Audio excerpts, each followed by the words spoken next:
Hi, I'm Claude. And I'm Jess. We are corporate employees by day, entrepreneurs by night, and work besties for life. Join us as we explore how work besties lift each other up, laugh through the chaos, and thrive together in every industry.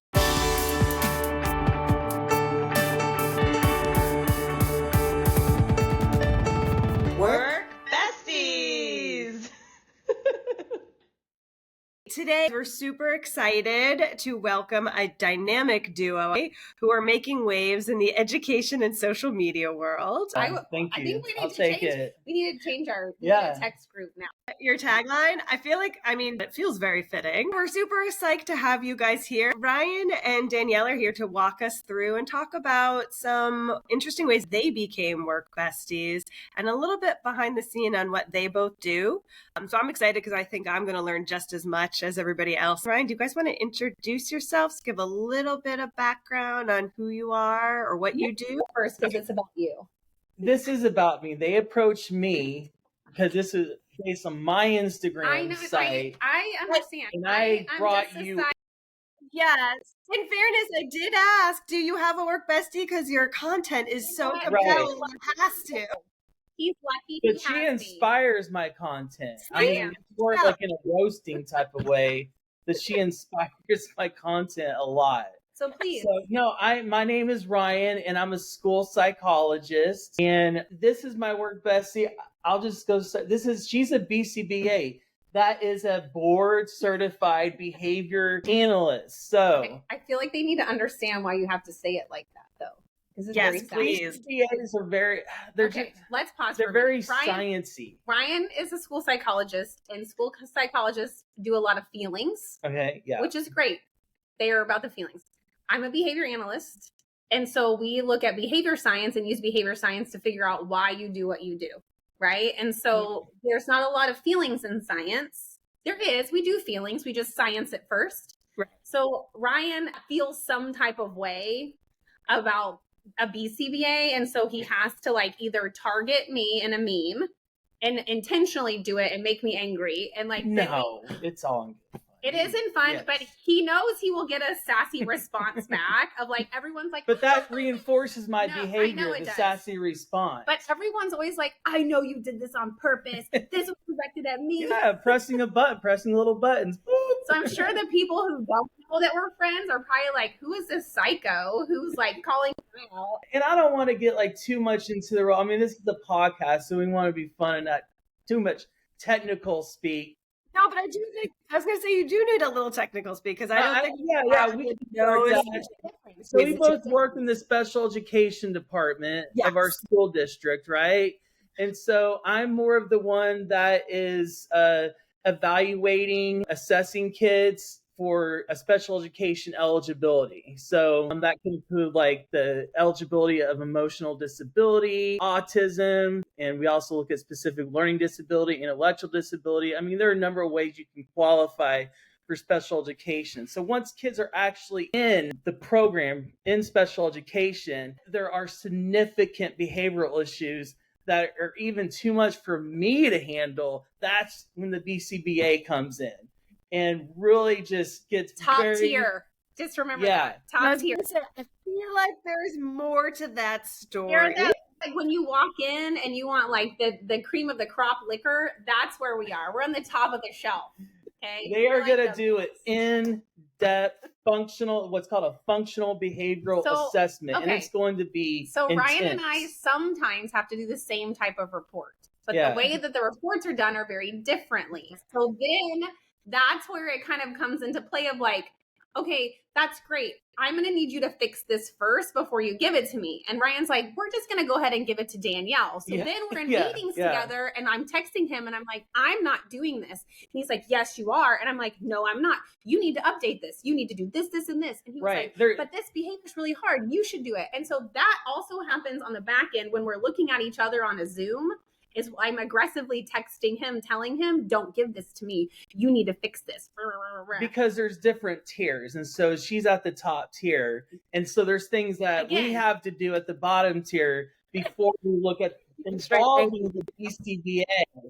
But I'm like, Danielle, this kid is tearing up the classroom. He's swinging fists. Like, just take it, okay? Again, let's cut out the middleman. I can't fix that. Yeah, exactly. Yeah, just cut it out. Wants me to be like a hop, skip, and a jump, right? And then give it to me, and I'm like, no. Let's just save time. It's gonna come. Okay.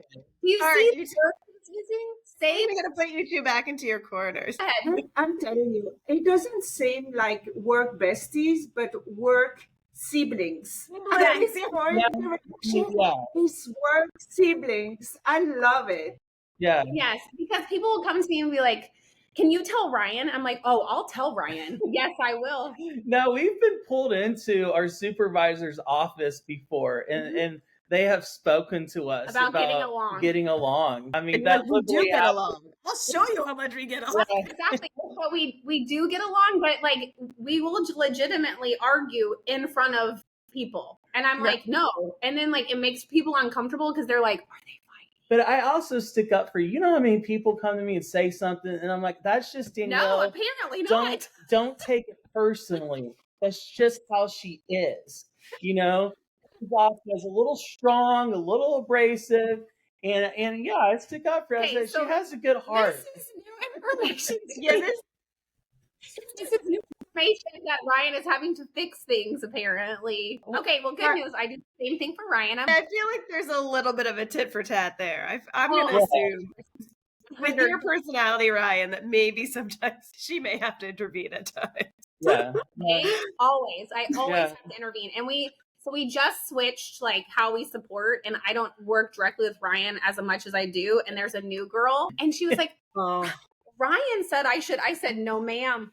I knew it. I knew you were coaching her. I knew it. Do not let Ryan give you work. And I said, and if you have a problem with Ryan, come see me, and I'll deal with Ryan. I knew it. Oh, my goodness. I feel like bombs are being dropped right now. We are learning. Tell all past instead, because there was some I did not know I needed to be defended, but apparently he's out here defending my honor. I am. All right, well, guys, let's ask you hopefully what is a non-controversial question. Please. What brought you two together? We just have similar personalities, right? Our humor is both very dark. We're both kind of I'm trying to think about what it was. I feel like probably what it was is Ryan made me angry, and I just decided that I was just going to go talk to Ryan. But I'm not going to lie. I am really intense. I'm a very intense, very passionate person. And so I can come off kind of scary, because one time I was telling Ryan a story, and we were friends, but he was sitting down and I was talking, and I was what's happening? And he goes, I have to stand up. I was like, she's all in my face. You're making me feel uncomfortable. I'm like, personal space. Yeah. So I'm sure it was probably that Ryan and I had to do something together, and then we were like, oh, we're very similar. And then we were just friends from there, and then we text message and call each other, and we're I mean, we gel on a friend level. I mean, we have we're not just work besties, we're on a friend level too. So. Yeah. I mean, we're both edgy. Well, we're both kind of edgy, right? Ryan doesn't look edgy. I look edgy. Yeah, she does. But yeah. Ryan does not look edgy. So the edginess that comes out of Ryan is very surprising sometimes. Yeah. Okay. That's half the fun of it, though. So you bonded. So it sounds like you bonded over personal things, not just work. Personal things too. Yeah, I mean, we're just friends, and I understand her. I'm not phased. I'm not phased or intimidated or anything like that. It's just it. I just know how you are. It's not a big deal. And just saying you're not everyone's cup of tea. So I have a tea cup that's a tea cup, and that's my saying. I'm not everyone's cup of tea, but Ryan gets me. There's not a lot of people who get me, but Ryan gets me, and he lets me be a hot mess, and he's like, get it together. And then the funny thing is, I know Ryan's behavior well enough as a behavior analyst to know oh, he's mad at me because I haven't heard from him for days. So I'll have to be hey, can I talk to you? And he'll be like, well, you can schedule time. And I'm like, okay. You're now it's real severe. On his calendar, and then I have to go, and I'm like, Ryan, I know you're upset at me. Can we talk about it? I need to apologize for whatever I did. Say with both of your backgrounds, it has to be hard for you two to let anything slide between each other. There is not one slide of anything. No, and we've had Ryan. Ryan loves a receipt previously from our email exchange. Yes, because we scheduled the podcast for last week. And that was totally your fault. I never said it wasn't. Yes. I will own it. But this is what I also have to deal with. You're right. There is no grace anywhere. Here are the receipts. Here is what's happening. You said this, but I do the same thing to him. I'm like, no. Yeah, she keeps receipts. It feels more like your end, which is very scientific and by the book, and for Ryan to be more the emotional one. Like, I can't believe we messed it up. But like, Ryan was very by the book too for that one. So you two are blending your type. She taught me. I wasn't. She's taught me actually to keep the receipts. Yes, I have. Yeah. He said, I'm like, what are you doing? Absolutely not. You need to be doing these things. And he said, okay. So he's a good student sometimes. Yes, I am. Thank you. Thank you. It seems like your friendship or your workship related to a friendship, and now you kind of like are evolving and learning from each other and almost bettering each other. Yeah. I think and we respect each other's abilities. I mean, she's very competent, very good at what she does. That's why I want to give her cases. It's just give it to her. She'll handle it. I don't want more work. You're like, thank you for the compliment. If it's neat. So you don't know all the stuff that I keep, that I don't give to you, that I hold on to.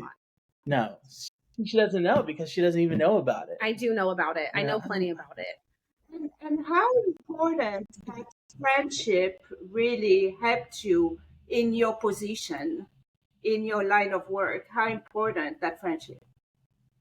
Oh my gosh, it's very important. School is, I will tell you, I always say, so I have another job where I like do tutoring and I teach I teach a class for my certification. And I always tell them, like, if you want to learn real skills, come to public school, because in public school, you have to kind of be able to do all of the things. Like you have to have hard conversations, but you also have to have soft skills. And then you have to do these reports and keep these timelines. And there's a lot of moving parts in public school. And there's a lot of things that people get upset at us that they don't see the back end. And so it's so important to have someone to be able to reach out to and be like, I'm going to lose it because like this campus is being ridiculous, or this teacher is like being like, I'm trying to help you, but you're not listening, but you want me to help you. It's really important to have that because public school is really hard. And yeah, we come to each other and vent a lot, a sounding board. So that is very cathartic. It's very helpful. And we're on the same wavelength almost all the time about everything, except for me giving you work. We are like in lockstep a lot too. We wouldn't make it. If you didn't have somebody to call on when you were having a hard day at public school, you wouldn't make it. Some days it's just you feel defeated. And then other days you have like these huge celebrations. So it's also nice to call your person and be like, my gosh, you're not going to believe it. We've been doing this for weeks and this person finally did it. And it's like, I can't even believe it. And then you have that celebration. So it's absolutely imperative or we wouldn't make it out here. Yeah. And there's another person too, because if this person watches this podcast and we don't mention this other person, she would be, she's already. Yeah, but look, I mean, two people can barely fit in. Let's pause for a second. So we have a group of two. We have me and Ryan, who are work besties, friends. Right. And then we have another person, her name is Jen. And we're all part of a group text and we're all friends. Ryan and her fight. They fight. Like they make each other mad. They also love each other, but like, it's like they can be really like poke at each other, and then one of them gets really mad at each other, and then I'm in the middle like momming it. I'm like, okay, are you okay? Did you maybe apologize to Jen? Maybe you should talk to Ryan. Like, and I'm like trying to like facilitate of like fixing this situation. But it sounds like work besties are really important in your field and industry, and it's great to have more than just the one work bestie, or in your cases, work siblings. If I'm not available, she's definitely we definitely have like a sibling group. Yeah. So it's kind of like you, in addition to just having the one person to rely on, it's good to have a bigger, broader group because to your point, you probably all bring different perspectives, maybe not always aligned on the person. Well, and then if one of us has a conflict with the other person can kind of mediate that. So that helps out too. But if one of us has a conflict with Ryan. Too many pauses. Let's keep this going. We need to clarify about who is getting upset at who. Ryan and Danielle fight. I have a great segue. Ryan is always. How has your friendships helped navigate difficult situations? We're moving on. How does it help us navigate difficult situations? Because it sounds like at times maybe the difficult Well, situation when you're in the weeds, probably help you navigate across other situations that are amongst all of you. It's nice to have somebody to call that it knows like the area that you work in, so that you can like problem solve it with them, right? So like for me, when I'm asking people to do very like systematic things, like a recipe, like, okay, you need to do these specific things, but sometimes you have to pause and think feelings. And I'm not great at my own personal feelings. So like, it's nice to have Ryan, and I'm like, okay, what do I need to do here? Like, what is the coping skill we need to work on? What are the feelings I need to pay attention to? Like, this teacher better than I do. So what's the best approach when working with them? So it's nice to have that person to run those things by, and kind of like, and Ryan will come to me and say, hey, this is the problem behavior that I'm dealing with. What do you think? What are some strategies that you would use? And then we can work together, and he can add those things into his report. So that is really nice to have that person that like you guys have done the same job. So you can reach back out and say, hey, what did you do when you had this situation? What did you do? So definitely we would do a lot of that, and that collaborating piece on top of all. And I think similar to what you guys, now we're both in different roles, so we deal with the same people. So it's good to have that opportunity to say to them, like, I know I'm going to have to switch their narrative on something and it's not going to work well. What have you done to be able to influence so-and-so? Yeah. Because we're dealing with principals, assistant principals, teachers, paraprofessionals. We're student services. We're dealing with the special education department. So coordinators, assistant directors. Yeah. We're dealing with parents. I have 8 siblings. Bosses, Bob. Yes. It's from a movie. So we have That's a lot. Not literally 8 bosses. No, I know, but like indirectly, or how you interact. I mean, really probably more than 8 bosses. So like you said, like figuring out what's each person's narrative, and then like there are times we get different campuses, which means different principals, different teachers. And like Ryan had them before, so I can be like, okay, tell me about what do you know about this teacher, because I'm struggling implementing this. So what do you know? He can do that, vice versa. So yes, that definitely helped us facilitate our job, depending like people wise, because peopling is hard. Yeah, it really is. And then, I mean, we talk about the bickering and fighting, but people know that we're close, that we're work besties or whatever, and that it does benefit our job, our working relationship, what we do. And we are able to collaborate a lot, to problem solve a lot. We are able to work closely on, any situations, crises, issues, and come up with the best solutions for the best option for the kid, the best outcome for student outcomes. And so it does help. That makes sense. One of the things also that I listened to other podcasts that Ryan you had, which are great, is also why you created that social media. Because you didn't want to feel alone, for people to be all create a community. But I did listen to my other podcast. But one thing also that you were saying is that it's not only social media, but it's important also to create group text with your work besties, with your colleague, to be able to bounce back, like you say, ideas and things like that. Yeah, and so to go off of that, like, there's a group text with just the BCBA, and I actually admire it. The BCBA group, they're close. I mean, y'all do happy hours, and y'all have a group text and do things, within work, but outside of work. And our school psych group, we're very supportive of each other. We have a group text going, but I would say that y'all are even closer, a little bit more tight knit, and I mean, and that helps. And y'all defend each other. I think very much. The memes are nice for Ryan. So here's my favorite part of the memes. I know when I will become a meme because I've made him angry. So we'll have some type of exchange, and then I'm like, oh, and I'll text my team. Ryan's gonna make a meme about this. Ryan's making a meme about I would me. rather say the word frustrated. But okay, frustrated. Not like angry. So but the nice part about the memes is that they're so relatable, right? Yeah. And so like it's nice to have, like, for me, I don't write the memes. I mean, I am a meme a lot of the times. It's a lot of times about me, but it's funny because it's like it's a good representation of like what it happens at work and like people's perceptions of like how a school psychologist and how a BCBA work together. But that's not really true, but because it's a meme. But it's nice to have those, and I think, like, as Ryan's friend, like seeing his page grow, it's nice. Like what I can see is like, it's so relatable. Like all of the comments like that he gets are like, oh my gosh. Like, so I think for people, it's nice to be seen in a meme of like, these are the things I'm experiencing in public school as a school psychologist. Right. We're apparently dealing with a BCBA. Right. Because I mean, I'm old. I was an intern in 2005. And so for several years, I went thinking, this is me. This is only happening to me, or I'm the only one having this problem, or I'm the only one struggling in this area, right? Or I'm the only one, having this conflict with another coworker. And it turns out, like, no, like when I started this page, I just made memes based on previous experiences.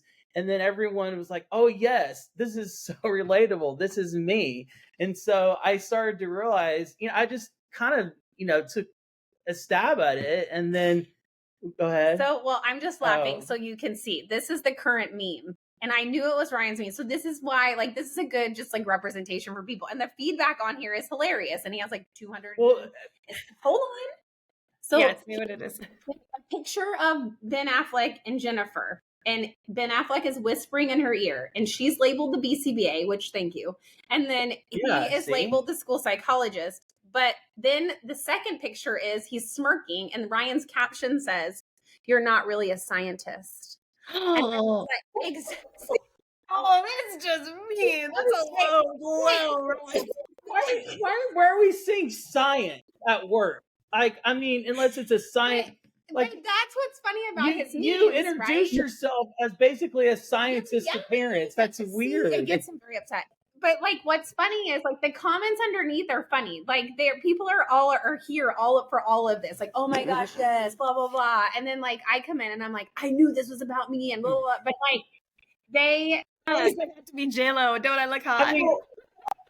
For people, it's just a good, like, even for BCBAs, it's a good like poke fun at each other because we work so closely together. So I think that's the great part. BCBAs are very heavy.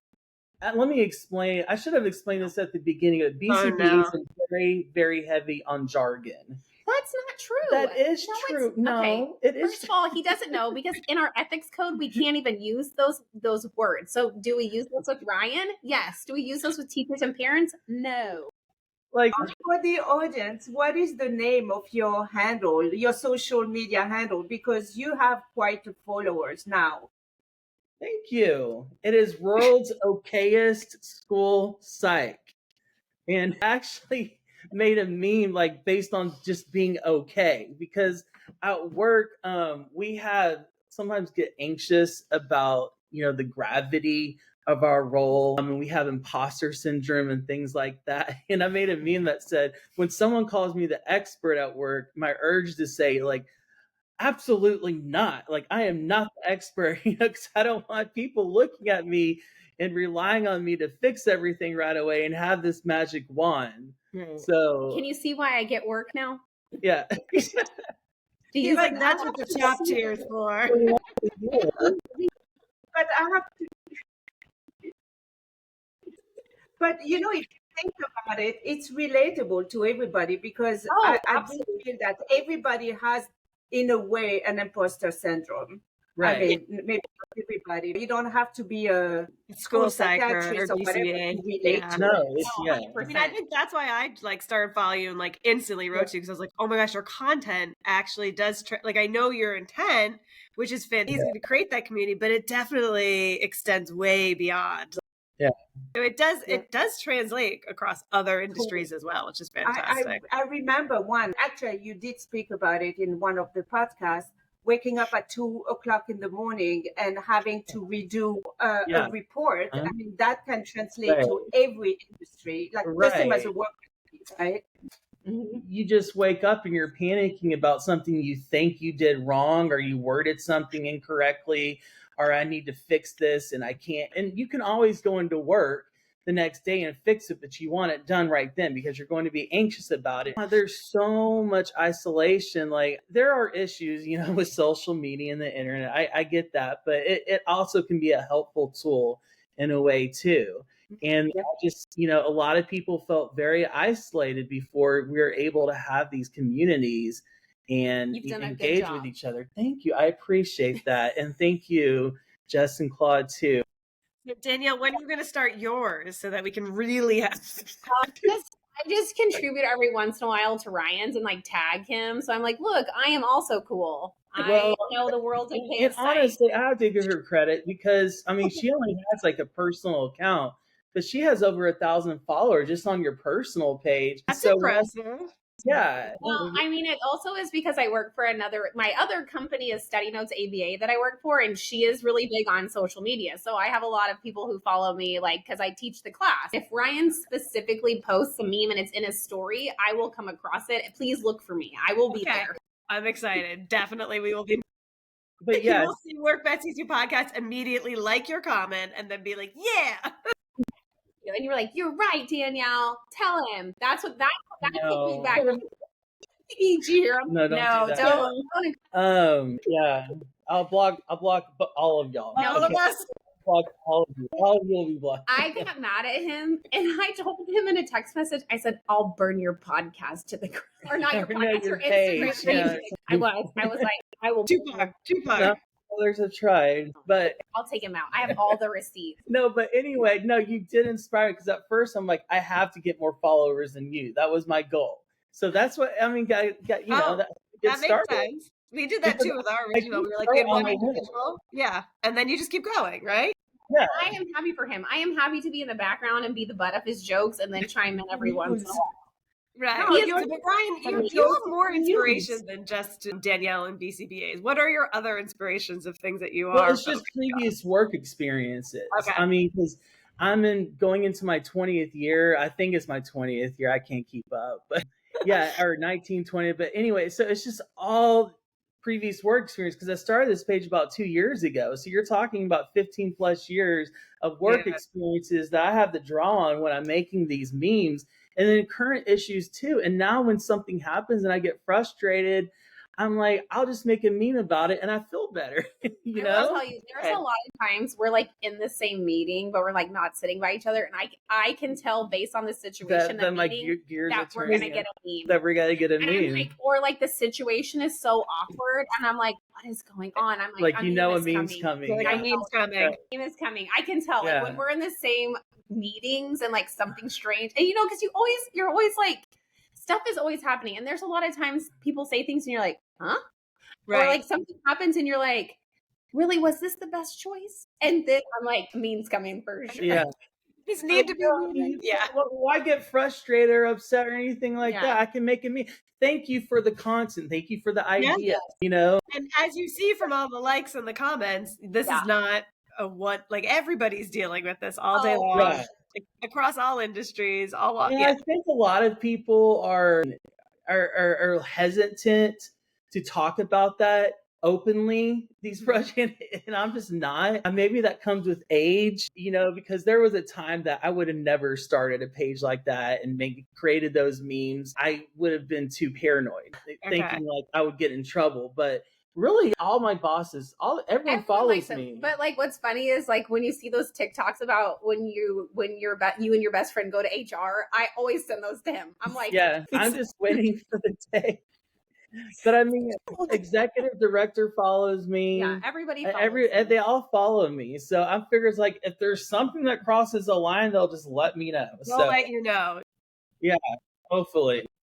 Ryan, where do you see your social media element going? Do you have a bigger, broader initiative there, or you should have stickers? That's a good question, and I've thought more about that just here in the past few months than I ever have. Because if you asked me this 3 months ago, I would have said this is just for fun, and it's for no other purpose. But I'm still in the development stage of how I want to take it from where it's at right now. but I think I do. I just because honestly, I didn't think it would grow to this point. And so I'm just honestly thinking about it. I don't have a solid answer for that yet, other than to say you have 12,000 followers. Yes. Yeah. I love that you like just now realized. You're like, wait. Well, there for a minute, he was texting in the group text and was like 4,000 followers, 5,000 followers, 6,000 followers. And I was like, was able to keep up. But then at some point, I guess he decided he had so many followers, he didn't need to let me know anymore. And so I was like, okay, I don't know. I just see them. It comes in waves. Like sometimes they get a bunch of followers at once. It stays stagnant. Is, right? Yeah. I don't know. We feel you on that. You know, which one is being picked up? Sometimes you think that something is going to be picked up and it's not. And then suddenly one of my most popular reel was actually like has over 1 million views and like 100,000 likes or whatever like that. But the majority of it is from non-school psychs, like the algorithm sending out to everyone. Yep. And it's Cheryl, Lois, and Brahm. Like they had this 80s show called The Elephant Show, and they sing this song called "I Am Slowly Going Crazy." 1, 2, 3, 4, 5, 6. Switch. Anyways, I was like, I don't know this one. A lot of people can relate to the song "I Am Slowly Going Crazy," and so that meme, the Instagram just sent that meme out to everyone, and I mean that helped the page a lot too. Okay. But you just never know. Oh. You never know. You didn't think that. I thought that would just be an average post, and it turned out to explode. So that was awesome. That's awesome. I like we've had that same thing where like certain things hit, and we're like, we have no idea why. Right. You don't know. One thing you think are going to be amazing, like crickets.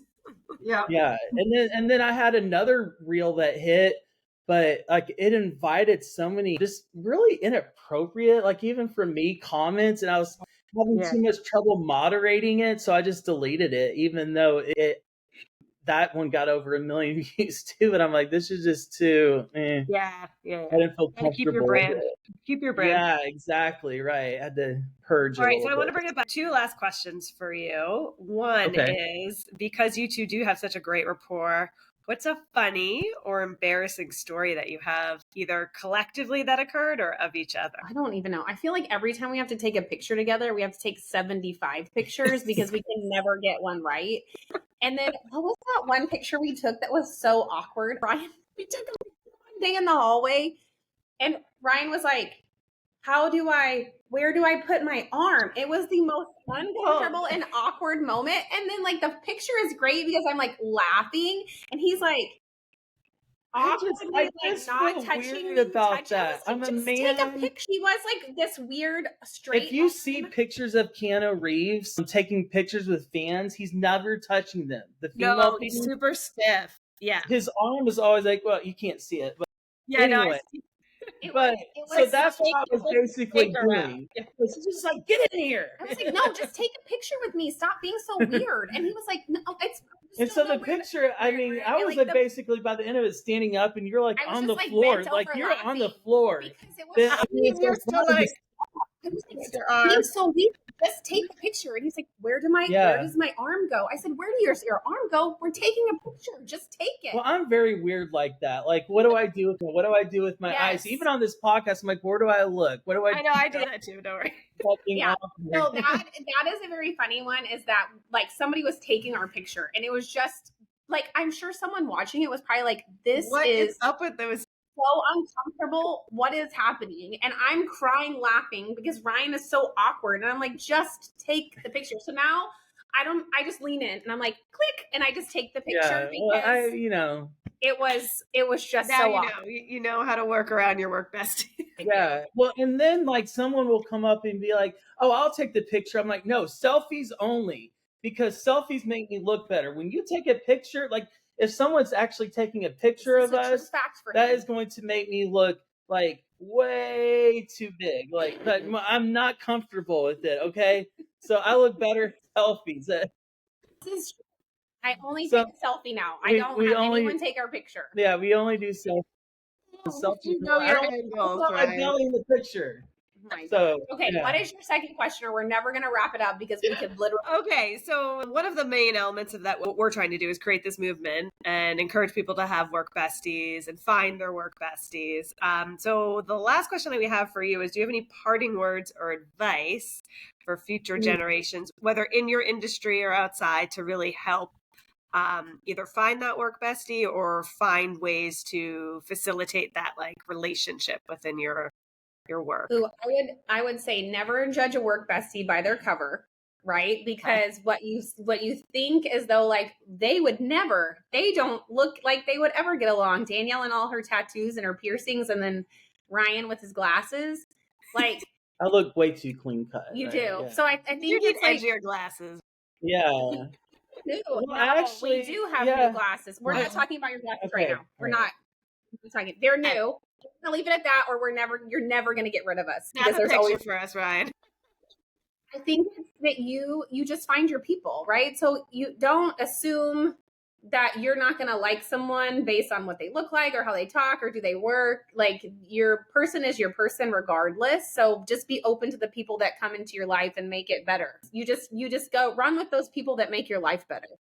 Yeah, and it's not anything that can be rushed. I mean, I think we worked together for a few years before we became like. I think that's the true thing of a besties, bestie, too. right? Like a work bestie is that like you are like friends at the beginning, and then Right. you talk a little bit, and you talk a little bit more. So I think it's definitely one of those things that grows over time. But you definitely could not survive work without a work bestie. You know, and I'm automatically like cautious. You know, I just want to keep boundaries and distance and all that. But then like when I see how people first respond to my humor, they respond positively to that. I'm like, I'm going to try a little bit more. I'm going to try a little bit more. There's behavior science behind this, by the way. Yeah. Okay. See. Yeah. You say, Jenny, you should be able to tell us like how, Well, from a personality perspective, what's the best way? Showing more and more of my personality, and if you keep being receptive to that, then I know we're going to click and get along. And you don't necessarily have to be the same, but I mean, I think that's why Ryan and I are very good work besties. Is we're not the same. To a degree we're the same, but I think we're different enough that it works really well, and we're a really good balance. So you're the complementary elements of each other. Yeah. That's something that, Jess always make fun of me because I keep on saying it's the yin and the yang, right? 100%. Yeah. Absolutely. You definitely need that balance. And I think like Ryan's comment about how he has to filter people, like that's just Danielle.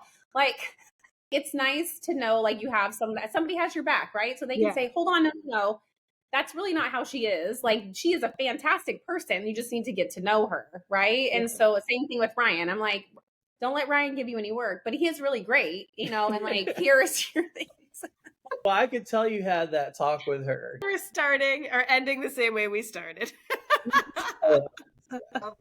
Is there anything else you guys wanted to share or to comment about before? I think it's just so cool that you guys are doing a work bestie podcast and like trying to encourage people to have them, because I do think that that's definitely something that people need, because it depends on your job, right? You kind of feel like you're alone, because like even in our job we do have a team, but we're so busy doing individual things that there's so little time that we get to be with our team. And so I think it's so nice to have somebody to reach out to. So I think you guys are doing a fantastic job spreading the love of work bestie, because you need those. And I want to say this. I'll say this is it's mainly a compliment. Is that you what I deal with? Mainly. I heard the clarifying word. I like you guys. This is please let them know your mainly compliment. This mainly compliment is they moved her around, but now she's only at 2 of my campuses. And it's kind of sad. It is sad. Because, I mean, we've been dealing with this like major situation at one school and you're not there anymore. And it just kind of stinks that, That makes me feel It makes her appreciate your work bestie more, but at the same time, it gives you the opportunity to expand and have more work besties. Oh no, I don't do well with sharing. Ryan can't be. No, it's a matter of fact. I'm not trying to drive this. Claude. But there have been 1 or 2 times that I've tried to pull another person into our group, and Danielle and the other person flat out shut it down. They're like, no, absolutely not. There's no more room for anyone else. So I don't share well. So like my friends are my friends, and I don't want to share them. So if you want to have other friends, go over there. Don't bring them over here with me, because it's not going to be the same. And so this year in our text message exchange, I typed up really quickly like an NDA because I was like, we have to so whatever gets said in this, no screenshots, no sharing, no nothing. And so we have this a really good parting words for current work besties. How do you take it to the next level? Because I love that. All the tea and all the things that you say when you're upset, and then there's living in a text message thread. So you could get mad and screenshot that so easily. So I wrote up an NDA and I said, please sign your name underneath. And everyone texted back their names. So Ryan, I did, Jen did. And so we have this NDA in our text message group so that no one can share. Yeah. That's really good advice. Yes. I love that. That is new. No one has ever said anything like that in our past podcasts. I love that. In that group, there's 3 of us, right? So that's a little bit of a different group versus me and Ryan. I know. Because think about how much tea you two have just on each other and how quickly you could blow it up. Ryan knows that I would show up at his house at night if he ever said anything that I said, and that he may not make it out. The day that we see the world's okay school psych with that little construction worker man, we know. Said something he hasn't said, and I have taken care of it on my end. All right, guys. Well, I appreciate you so much taking the time to chat with us and sharing your background and educating us, because I, again, did not know what a BCBA was. Now I do. I'm very excited to know that. I also will start sending positive memes about the importance of BCBAs to counter. Bless you. Thank you. But thank you both so much. We appreciate it. And with that, it's a wrap. So, all right. Thank you. Remember, whether you're swapping snacks in the break room, rescuing each other from endless meetings, or just sending that perfectly timed meme, having a work bestie is like having your own personal hype squad. So keep lifting each other up, laughing through the chaos, and of course, thriving. Until next time, stay positive, stay productive, and don't forget to keep supporting each other.